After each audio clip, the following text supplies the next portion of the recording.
Hi, I'm Jer. Welcome to Kill-Divill, where we focus on ramen cocktails. Today we're going to make a Cherry Limonata Highball.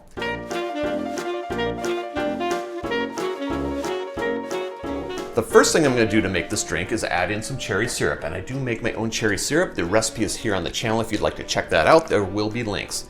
And my jigger is now in my hand. I'm going to put in 1/2 ounce of the cherry syrup. 1/2 ounce is 15 milliliters. Next, 2 ounces of rum. 2 ounces of rum is 60 milliliters.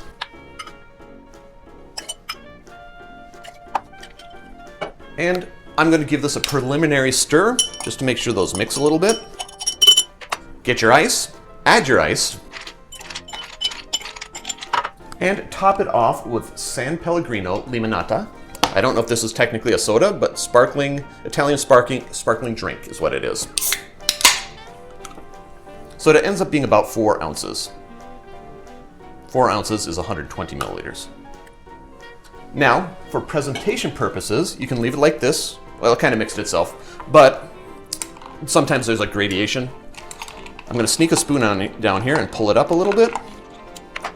Add my straw, and that's it. Cherry Limonata Highball. Drink with good spirits.